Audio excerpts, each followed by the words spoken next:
We welcome you to the Divine Connection. Divine connection में हम आपका स्वागत करते हैं। 2025 is just around the corner and I wish you a very happy new year. सन 2025 तो बिल्कुल आने वाला है और मैं आप सभी को नया साल बहुत बहुत मुबारक हो इस तरह से अभिवादन करता हूँ। We've just celebrated Christmas and almost coming to the end of this year. हमने क्रिसमस का उत्सव मनाया है और अभी बस इस साल के अंत में आ पहुंचे हैं। Whenever you begin a new year, whether it is on January 1st of any particular year or even a birthday that you celebrate, I want you to remember that we are 1 year closer to the second coming of the Lord Jesus Christ. जब भी आप 1 जनवरी को नया साल मनाते हैं या फिर अपना जन्मदिन मनाते हैं तो मैं चाहता हूं कि आप याद रखें कि हम तो यीशु मसीह के दूसरे आगमन के 1 और साल करीब आ पहुंचे हैं। Also, the second thing is, this is somewhat morbid or negative, I can say, but we have also come to 1 year closer to our death. देखिए, ये एक और बात कहना तो शायद नकारात्मक सुनाई देगा कि हम तो अपनी मृत्यु के 1 और साल करीब आ पहुंचे हैं। Well, the Lord has been good, and at the end of this year, when we come and as we enter into this new year, it is important to look to the Lord and give Him thanks and praise. जैसे हम इस नए साल की ओर आते हैं तो ये बहुत ही महत्वपूर्ण है कि हम इसे देखें और परमेश्वर की स्तुति करते जाएं। Why should we give thanks? हमें क्यों धन्यवाद देना Why है? should we praise Him? हमें क्यों उसकी स्तुति करनी है? Because we have experienced His grace in our lives every day in the past year. क्योंकि पिछले साल हमने अपने जीवन के हर एक दिन उसके अनुग्रह का अनुभव किया है। Whenever you look back into the past year, you probably have a few things that you regret about. अब जब भी पिछले साल को देखते हैं तो निश्चय ऐसी कुछ चीजें होती हैं जिसके बारे में आपको खेद होता है, There may be things that you feel very good about. या ऐसी बातें जिनके बारे में आपको बहुत अच्छा महसूस होता है। But whatever it is, the grace of God has been evident in our lives so that we are alive today and we are celebrating this new year, and we have to praise God for that. और कुछ भी हो, परमेश्वर का अनुग्रह तो हमारे जीवन में है और इसी के कारण आज हम जीवित हैं और इस नए साल को मना रहे हैं। So today I want to focus on giving thanks to God or thanksgiving. आज मैं परमेश्वर को धन्यवाद देने के बारे में आपको यहाँ पर बताना चाहता हूँ। You know, there is a day in the United States that is set aside as a Thanksgiving Day. America में एक दिन है जो कि धन्यवाद देने के दिन के रूप में अलग करके रखा है। The fourth Thursday of the month of November every year is remembered and celebrated as Thanksgiving Day.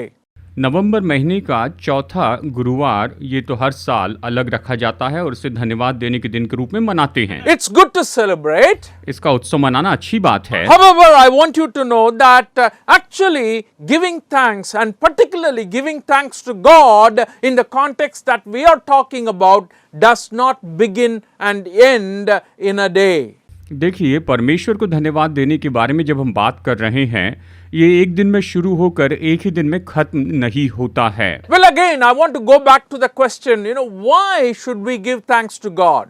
चलिए फिर से उस सवाल में जाते हैं कि हमें परमेश्वर को क्यों धन्यवाद देना चाहिए। Simply because God wants us to give thanks to Him. बस केवल इसीलिए क्योंकि परमेश्वर चाहते हैं कि हम उसे धन्यवाद देते जाएं। In the book of 1 Thessalonians chapter 5 verse 18 we read like this. पहला थिस्सलुनीकियों अध्याय 5 वचन 18 में हम इस रीति से पढ़ते हैं, Give thanks in all circumstances, for this is God's will for you in Christ Jesus. हर बात में धन्यवाद करो क्योंकि तुम्हारे लिए मसीह यीशु में परमेश्वर की यही इच्छा है। इस तरह से वचन बताता है। So, if you are looking for what is God's will for your life, and Bible very clearly says one of the very, very important thing that you have to do is to give thanks to God. अपने जीवन में क्या करना चाहिए जब आप इस बात को देखते हैं तो बाइबल कहती है कि सबसे महत्वपूर्ण बात यह है कि हम परमेश्वर को धन्यवाद दें। Because we are trying to find God's will in our lives through different means. क्योंकि हम अलग अलग जरियों से अपने जीवन में परमेश्वर की इच्छा को खोज रहे हैं। And what we are talking about is very obviously stated in scripture that you give thanks to God in all circumstances, and that is God's will for you. वचन में ये बात तो बहुत ही स्पष्ट बता दी गई है कि हमें परमेश्वर को धन्यवाद देना और यही परमेश्वर परमेश्वर की इच्छा है। So God wants you to give thanks. तो परमेश्वर चाहते हैं कि आप उसे धन्यवाद दें। You know, in the book of Luke, chapter 17, we read about a few lepers, 10 of them who came to Jesus for healing. लूका 17 में हम देखते हैं कि 10 कोढ़ी यीशु मसीह के पास में चंगाई के लिए आए थे। They met Jesus Christ on his way to Jerusalem, and they were crying out to Jesus, Son of David, Master, have pity on us. Jesus, Master, have pity on us. वे यरूशलेम के मार्ग पर यीशु के पास में आकर उससे विनती करने लगे, हे दाऊद की संतान, हे यीशु, हे स्वामी, हम पर दया कर। इस तरह उससे विनती करने लगे। Jesus really had pity on them. He told them to go and show themselves to the priests, which was the custom that day when people were affected with leprosy. यीशु ने सच में उन पर दया की और उनसे कहा कि तुम जाकर याजकों को बताओ। ये उस समय कोढ़ी लोगों के लिए एक विधि हुआ करती थी। And all of them went and all of them got healed. और वो सब यीशु की बात मानकर चले गए और वो सब चंगे हो गए। But only one person came back, and that's interesting to note in the 15th verse.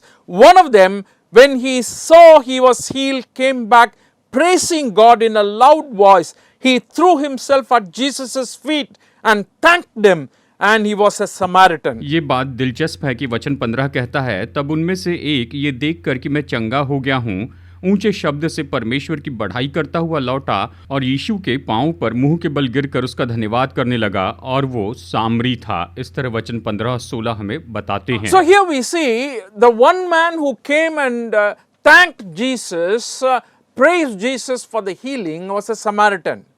यहाँ पर हम देखते हैं कि एक व्यक्ति वापस आकर यीशु की स्तुति करता है, उसे धन्यवाद देता है। वो तो सामरी व्यक्ति था। But Jesus asked in the 17th verse, were not all 10 cleansed? Where are the other 9? Has no one returned to give thanks, give praise to God except this foreigner? वचन 17, इस पर यीशु ने कहा, क्या 10 शुद्ध न हुए? तो फिर वे 9 कहाँ हैं? क्या इस परदेसी को छोड़ कोई और न निकला जो परमेश्वर की बढ़ाई करता? इस तरह से यीशु ने उनसे सवाल किया। So from the question, or Jesus asked, where are the other 9? यहाँ पर यीशु ने ये सवाल पूछा कि बाकी 9 कहाँ हैं? That shows that it is intrinsically in the life of Jesus. You can feel that thanksgiving is something that is expected by Jesus and also by God. तो हम यीशु के जीवन के द्वारा ये अपेक्षा कर सकते हैं कि यीशु और परमेश्वर धन्यवाद देने की अपेक्षा Because करते हैं। after healing that is received, when one man returned, you see, he was being praised by Jesus Christ. Go, your faith has made you well. एक व्यक्ति चंगाई पाकर यीशु को धन्यवाद देने के लिए आया तो यीशु ने कहा, जा, तेरे विश्वास ने तुझे परिपूर्ण किया। So Bible, not just in one or two places, in many other places, tells very clearly that it is important to give thanks to God. Bible केवल एक या 2 जगह पर नहीं, लेकिन बहुत जगह पर स्पष्ट कहती है कि परमेश्वर को धन्यवाद देना, उसकी स्तुति करना बहुत ही महत्वपूर्ण है। Let me point out Psalm 100 verses 4 and 5. भजन संहिता अध्याय 100 वचन 4 और 5 It देखते says, हैं। enter his gates with thanksgiving and his courts with praise. Give thanks to him and praise his name. For the Lord is good and his love endures forever.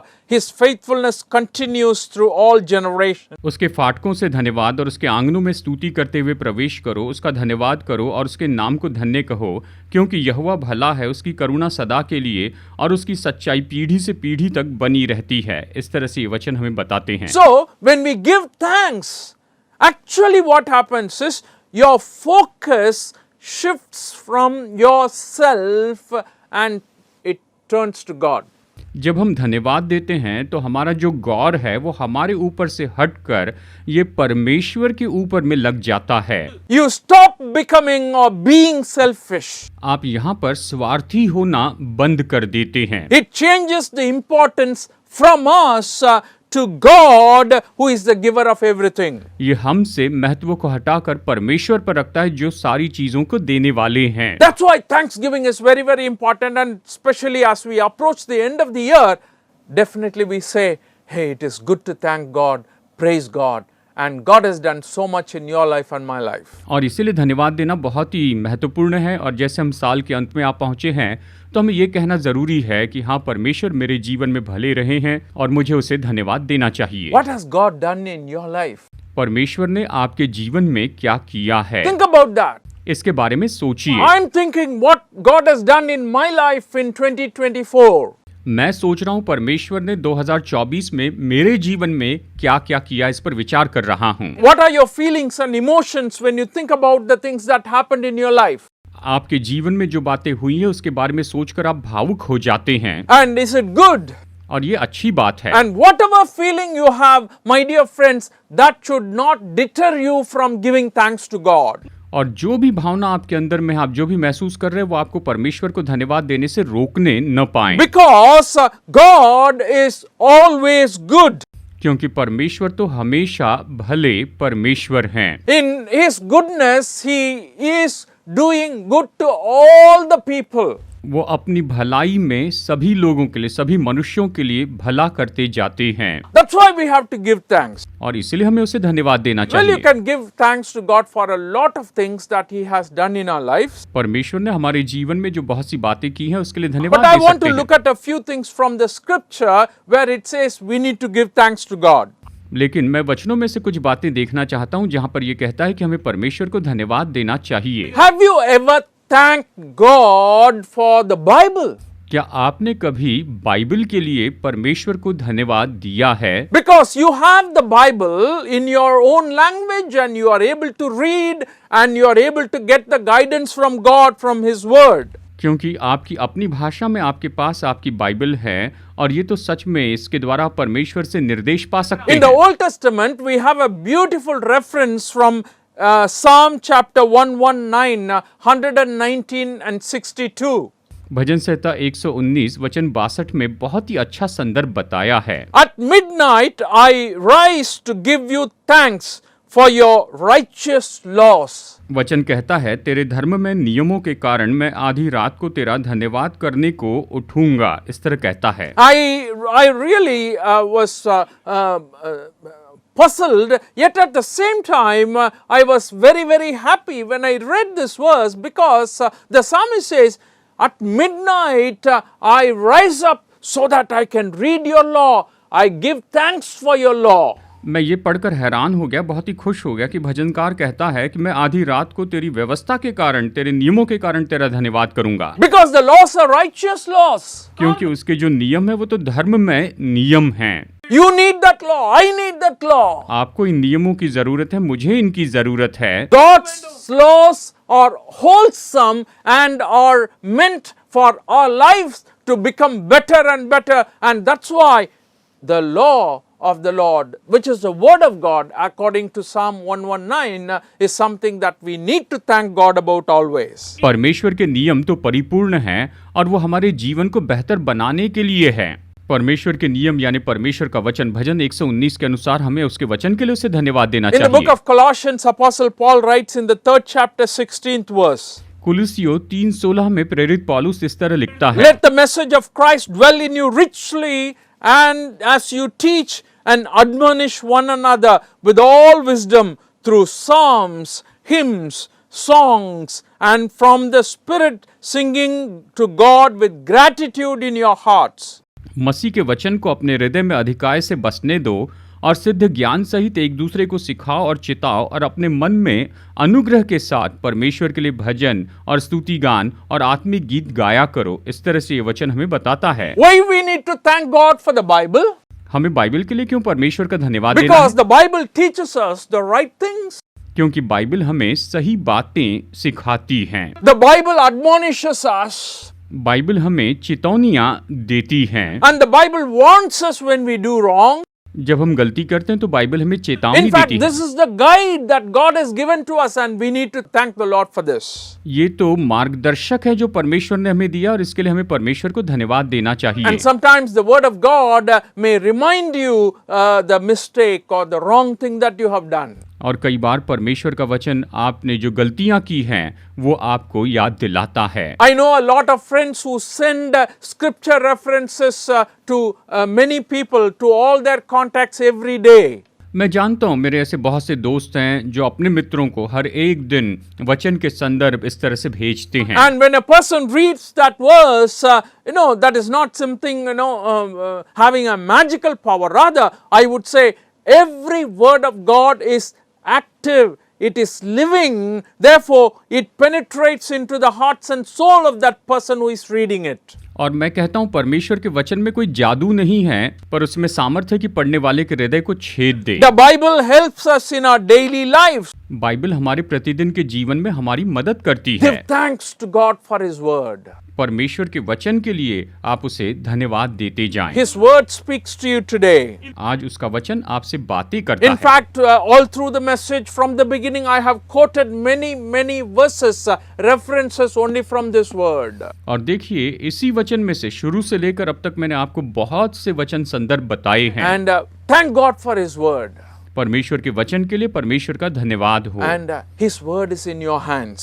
और उसका वचन आपके हाथों में है। And His words are powerful. और उसके वचन तो सामर्थी And हैं। His words are life transforming. और उसके वचन तो जीवन बदलने वाले And हैं। it is influential in your life today. और आज ये आपके जीवन के ऊपर प्रभाव डालते We हैं। were talking about thanking God for His blessings and His goodness in our lives as we have come to the end of a year and also the beginning of a new year. जैसे हम इस साल के अंत में आए हैं और नए साल की शुरुआत में आए हैं, हमारे जीवन में परमेश्वर की आशीष और भलाई के लिए हमें उसे धन्यवाद We देना है। said we have to give thanks to God for the Bible, for the Word of God. हमने कहा कि बाइबल के लिए जो कि परमेश्वर का वचन है, इसके लिए हमें परमेश्वर को धन्यवाद देना चाहिए। One other very important thing the Bible emphasizes to thank God for is for His faithfulness. Bible एक और बात के लिए परमेश्वर को धन्यवाद देने के लिए कहती है और वो है उसकी विश्वास योग्यता के लिए। What is this faithfulness we are talking about? हम किस विश्वास योग्यता के बारे में कह That रहे हैं? means God's blessings and goodness that He showers upon people and fulfilling whatever He has promised without fail. इसका मतलब परमेश्वर अपनी आशीषों को अपने लोगों पर उंडेलते हैं और जो भी परमेश्वर ने प्रतिज्ञा की है वो उसे बिना चूके पूरा करते हैं। Remaining true to His word. अपने वचन के लिए, अपने वादे के लिए वो सच्चे रहते हैं। Whomever He has said it to, He remains faithful. जिससे भी उसने ये कहा है वो उसके प्रति विश्वास योग्य रहते हैं। He told a few promises to the people of Israel and He remained faithful to them all through their lives. उसने इस्राएलियों से कुछ प्रतिज्ञाएं की और पूरे जीवन भर वो उनके साथ में विश्वास योग्य रहे। Today He is giving you promises through His word and His words will always remain the same. He is a faithful God and we have to give thanks for that. आज उसने अपने वचन के द्वारा आपको प्रतिज्ञाएं दी है और उसका वचन तो हमेशा एक जैसे ही है, इसलिए हमें परमेश्वर को धन्यवाद देना Let me चाहिए। read Deuteronomy chapter 7 verse 9. व्यवस्था विवरण 7:9 आइए पढ़ते हैं। Know therefore that the Lord your God is God. He is a faithful God, keeping His covenant of love to 1,000 generations of those who love Him and keep His commandments. इसलिए जान रख कि तेरा परमेश्वर यहोवा ही परमेश्वर है, जो उससे प्रेम रखते और उसकी आज्ञाएं मानते हैं। उनके साथ वो 1000 पीढ़ी तक अपनी वाचा का पालन करता और उन पर करुणा करता है। There are so many qualities of God that you can remember and cherish and praise God about. परमेश्वर की बहुत सी विशेषताएं जिसको आप याद करके उसकी स्तुति कर सकते हैं। But in this verse it talks about, He is the faithful God keeping His covenant to 1,000 generations.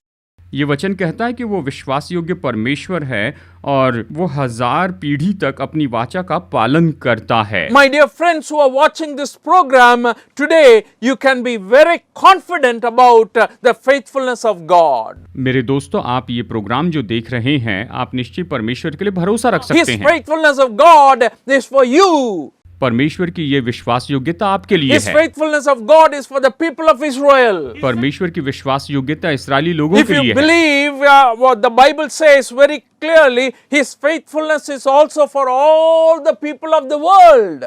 Bible स्पष्ट कहती है कि परमेश्वर की विश्वास योग्यता संसार के सभी लोगों के लिए है। Why I say that is because many of the natural blessings, many of the nature enjoyment or the pleasure and the things that God allows us to have are all from His hands and He doesn't show any distinction. मैं ये इसलिए कह रहा हूँ कि जो प्रकृति है, जो सृष्टि है, इसकी जो सारी आशीषें हैं जो हमने परमेश्वर के हाथों से पाई है, परमेश्वर सभी को देते हैं, उसमें कोई फर्क नहीं करते हैं। Let me read Matthew 5:45 and 46. मत्ती 5:45 और 46 आइए पढ़ते हैं। That you may be the children of your Father in heaven, He causes His sun to rise on the evil and the good, and sends rain on the righteous and the unrighteous. If you love those who love you, what reward will you get? Are not even the tax collectors doing that? मत्ती 5:45 और 46, जिससे तुम अपने स्वर्गीय पिता की संतान ठहरोगे, क्योंकि वो भले और बुरे दोनों पर अपना सूर्य उदय करता है और धर्मी और अधर्मी दोनों पर मेह बरसाता है। क्योंकि यदि तुम अपने प्रेम रखने वालों ही से प्रेम रखो तो तुम्हारे लिए क्या फल होगा? क्या महसूल लेने वाले भी ऐसा नहीं करते? So God doesn't look at the righteous people. I will only bless them with sun and rain and other natural blessings. तो परमेश्वर केवल धर्मी लोगों को देखकर ये नहीं कहते कि मैं इन्हें ही सूरज की रोशनी बारिश Even the दूंगा। unrighteous He pours upon them. देखिए, अधर्मियों पर भी वो मेह या बारिश बरसाते हैं। Whatever blessings He gives to all the people of the world, we can say it is given commonly to all the people. He doesn't look at this religion, this people, that people. संसार के लोगों को जो भी आशीष दी है उसने सामान्य रूप में सभी को देखी। वो किसी के धर्म को नहीं देखते कि ये ऐसे लोग हैं, ये वैसे लोग हैं, कुछ नहीं, सबको देते हैं। And that's why in that way God's faithfulness endures forever and ever. और इसीलिए इस तरह से परमेश्वर की विश्वास योग्यता तो सदा सदा के लिए बनी रहती है। In the book of Lamentations chapter 3 verse 22 to 23 we read this way. विलाप गीत अध्याय 3 वचन 22 और 23 में हम इस तरह पढ़ते हैं। It says, because of the Lord's great love we are not consumed, for His compassions never fail. They are new every morning. Great is His faithfulness. हम मिट नहीं गए, ये यहोवा की महाकरुणा का फल है, क्योंकि उसकी दया अमर है, प्रति भोर वो नई होती रहती है। तेरी सच्चाई यानी तेरी विश्वास योग्यता महान है, इस तरह कहता है। What a wonderful statement that is, that His faithfulness is great. ये कितना अद्भुत कथन है कि उसकी विश्वास योग्यता तो महान है। You know why? जानते हैं क्यों? It is not dependent on anyone else's faithfulness. ये किसी और की विश्वास योग्यता के ऊपर आधारित नहीं होती है, उस पर आधारित नहीं रहती है। His faithfulness is unique to His nature and His character, and that can never be. उसकी विश्वास योग्यता उसके स्वभाव और उसके चरित्र के लिए बहुत ही अद्भुत है और वो कभी बदल नहीं Should सकती। we not thank God for that? क्या उसके लिए हमें परमेश्वर को धन्यवाद नहीं देना चाहिए? As we come to the end of this year and begin this new year, we have to thank God for His faithfulness.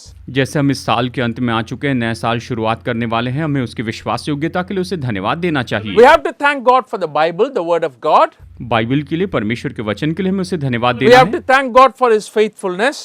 परमेश्वर की विश्वास योग्यता के लिए उसे धन्यवाद देना We है। also have to thank God for protecting us and for giving us our needs, our provisions that we have. साथ ही परमेश्वर को हमें धन्यवाद देना चाहिए हमारी सुरक्षा के लिए और हमारी जरूरतों को वो पूरा करते हैं, इसलिए। In the book of Psalms chapter 91, the first two verses are very beautiful to communicate this idea of God's protection. भजन संहिता 91 के वचन 1 और 2 परमेश्वर की सुरक्षा के बारे में बताने के लिए बहुत ही सुंदर वचन It है। says, whoever dwells in the shelter of the Most High will rest in the shadow of the Almighty. I will say to the Lord, He is my refuge and my fortress, my God in whom I trust. जो परम प्रधान के छाए हुए स्थान में बैठा रहे, वो सर्वशक्तिमान की छाया में ठिकाना पाएगा। मैं यहोवा के विषय कहूंगा, वो मेरा शरण स्थान और गढ़ है, वो मेरा परमेश्वर, मैं उस पर भरोसा रखूंगा। So here it's talking about a protective shelter that those people who believe in God has. परमेश्वर के ऊपर विश्वास करने वालों की सुरक्षा के बारे में ये कहता है। So this He is my refuge and my fortress, and in that God I trust. वो मेरा शरण स्थान और गढ़ है, वो मेरा परमेश्वर, मैं उस पर भरोसा रखूंगा, कहता है। What a wonderful, strong and very comforting verses are these. ये सच में कितने अद्भुत और मजबूत और तसल्ली देने वाले वचन हैं। Because the one who says, like we saw a little while ago, is faithful, and he's the one who is saying these verses. जैसे कि हमने कुछ समय पहले देखा, वो विश्वास योग्य हैं और वो ये वचन हमें देते हैं। So he will definitely protect us. तो वो निश्चय हमारी सुरक्षा करेंगे। When you look back in the past year, you can feel definitely and understand His protection and give praises and thanks to Him. जब आप बीते साल को देखेंगे निश्चय उसकी सुरक्षा को आप समझ पाएंगे और इसके लिए आप उसकी स्तुति करेंगे। He has provided our needs. उसने हमारी जरूरतें पूरी की He has हैं। provided our food. उसने हमें भोजन दिया He has है। provided a shelter for us to live. उसने हमारे रहने के लिए छत दी है। And that's the promise and assurance He gives to us. और वो हमें यही प्रतिज्ञा देते We हैं। have to thank Him, dear friends, प्यारे दोस्तों, हमें उसे धन्यवाद देना and चाहिए। for His protection and provision. उसकी सुरक्षा और प्रयोजन के लिए धन्यवाद And देना है। finally, I want to end with this word. और अंत में मैं आपको ये बताना चाहता Thank हूँ, God for His love. परमेश्वर के प्रेम के लिए उसे धन्यवाद You दें। know, all these things I said a little while ago in this message is done because of His love. मैंने अभी इस संदेश में जो कुछ भी पहले कहा ये उसके प्रेम के कारण ही पूरा होता है। And the Bible very clearly says that His love endures forever. Bible स्पष्ट कहती है कि उसका प्रेम तो सदा के लिए बना रहता है। In the book of Psalms chapter 107:15, 107:15 it says like this. Let them give thanks to the Lord for His unfailing love and His wonderful deeds for mankind. भजन संहिता 107 वचन 15 में ये कहता है, लोग यहोवा की करुणा के कारण और उन आश्चर्य कर्मों के कारण जो वो मनुष्यों के लिए करता है उसका धन्यवाद Oh, करें। what a great love and grace that we are experiencing. हम सच में बड़े प्रेम और बड़े अनुग्रह का, करुणा का अनुभव कर रहे हैं। इसके लिए हमें परमेश्वर की स्तुति करनी चाहिए। What can I give back to Him? और उसके बदले में मैं उसे क्या दे Oh, सकता you हूँ? can't pay enough. आप उसे काफी कुछ नहीं दे सकते हैं। Oh, you can't really return the goodness of the Lord. आप परमेश्वर की भलाई को उसे नहीं सौंप सकते हैं। And the psalmist beautifully says in 116, Psalm 116, 12 to 14. I want to conclude with that. भजन संहिता 116 वचन 12 से 14 तक अंत में मैं यही कहूंगा, What shall I return to the Lord for all His goodness to me? I will lift up the cup of salvation and call on the name of the Lord. I will fulfill my vows to the Lord in the presence of His people. भजन संहिता 116 वचन 12, 13 और 14। यहोवा ने मेरे जितने उपकार किए हैं उनका बदला मैं उसको क्या दूं? मैं उद्धार का कटोरा उठाकर यहोवा से प्रार्थना करूंगा। मैं यहोवा के लिए अपनी मन्नतें सबों की दृष्टि में प्रगट रूप में उसकी सारी प्रजा के सामने पूरी करूंगा। Maybe this year, as we begin this new year, God will give you a lot more things that you can praise Him about and also celebrate His goodness in the presence of His people and offer whatever you have vowed to the Lord. जैसे हम इस नए साल की शुरुआत करते हैं, परमेश्वर आपको ऐसी बहुत सी चीजें दें जिसके लिए आप उसकी स्तुति कर सकते हैं, ताकि उसके लोगों के सामने आप उसका उत्सव मनाएं और आपने जो भी परमेश्वर से मन्नत मांगी है वो आप पूरी कर सकें। May God bless you and your family. परमेश्वर आज आपको और आपके परिवार को बहुतायत से आशीष दे।